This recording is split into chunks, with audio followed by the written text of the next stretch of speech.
আমার সামনে অনেক ধরনের পণ্য আপনারা দেখতে পান। এই প্রত্যেকটি পণ্য রমজানের ইফতারিতে পানীয় হিসাবে ব্যবহার হয়ে থাকে। এটা ফ্রুট ড্রিঙ্কস বলেন, ফ্রুটিকা বলেন, অথবা জুস বলেন, যেটাই বলেন না কেন। আমার এখানে যে ভেরিয়েন্টগুলো রয়েছে, যে জিনিসগুলো রয়েছে, একটি একটি করে যদি আমি বলি, আপনাদের বিষয়টি ক্লিয়ার হয়ে যাবে। এই যে পণ্যটি দেখতে পাচ্ছেন, এই পণ্যটি কিন্তু একটি ম্যাঙ্গো ড্রিঙ্ক। এই ম্যাঙ্গো ড্রিঙ্কসটা কোথাকার? এটা বাংলাদেশে উৎপাদন হয়। এটা কি মল্লিক ফুড অ্যান্ড বেভারেজ তৈরি করে? বিষয়টি তা নয়।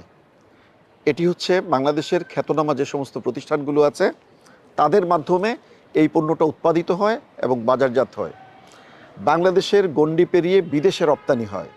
এই পণ্যগুলোর যে নাম যশ আছে, সেটাকে কাজে লাগায় অসাধু ব্যবসায়ীরা।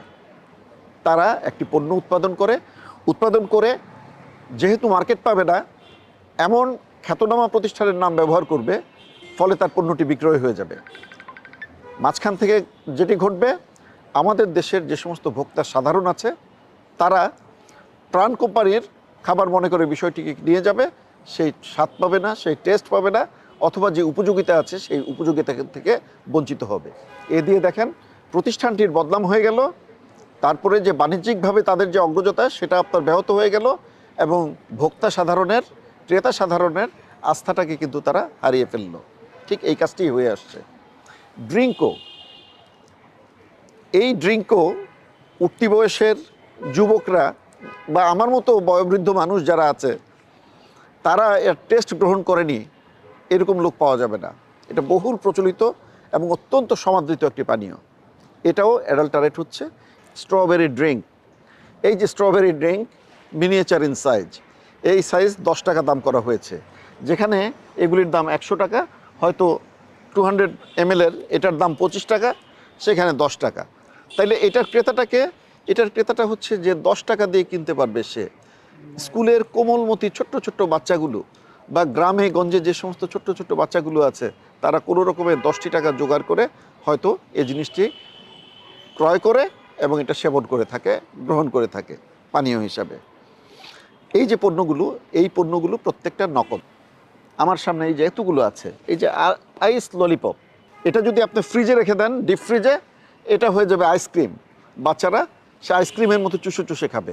অথবা এটাকে যদি কেটে দেওয়া হয়, দেখা যাবে যে ভিতরে যে আপনার রসালো লিকুইড যেটি রয়েছে, তরল পদার্থ যেটি রয়েছে, সেটা চুষে চুষে খাবে। কিন্তু কথা হচ্ছে, চুষে আমি কোন জিনিসটি খাচ্ছি? এখানে যে তরলটি আছে, সেটা কি মানসম্মত উপায়ে প্রস্তুত? এটা নিয়ে প্রশ্ন আসে। অবশ্যই প্রস্তুত নয়।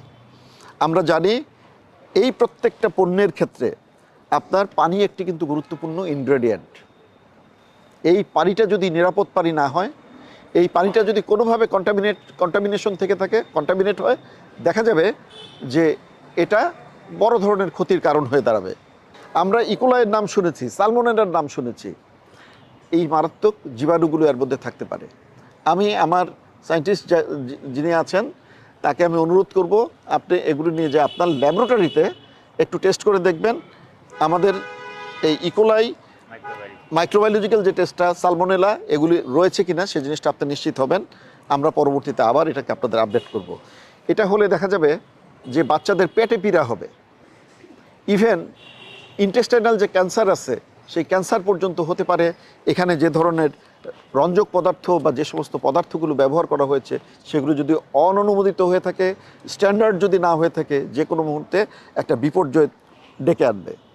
এই দেখেন কোন চকোলেট, এইটা কোনো না কোনো কোম্পানির, এটা কিন্তু একটা প্রোডাক্ট, সেটা আপনার তৈরি হচ্ছে একটা অখ্যাত কোম্পানিতে। এই যে ফ্রুটি, একটা আমের শেপ দিয়েছে এখানে, আস্কিং প্রাইস হচ্ছে 20 টাকা। 20 টাকা দিয়ে একটা আম সদৃশ্য কন্টেইনারে আপনার এই পণ্যটি উৎপাদন করা হয়েছে এবং এটা বিপণন করা হচ্ছে। কপিকো, এই যে কপিকো কিন্তু বিদেশ থেকে আগে আমদানি হতো, এখন এই কপিকো আমরা নিজেরা তৈরি করে ফেলেছি।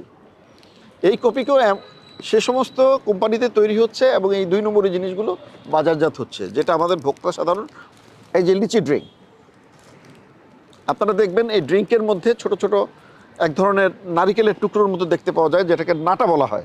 এই সেই নাটা, এগুলি ইম্পোর্টেড আইটেম, বিভিন্ন খান থেকে নিয়ে আসা হয়, নাটা এগুলিকে ভর্তি করা হয়। এই যে দেখেন রঞ্জক পদার্থ, রঞ্জক পদার্থ,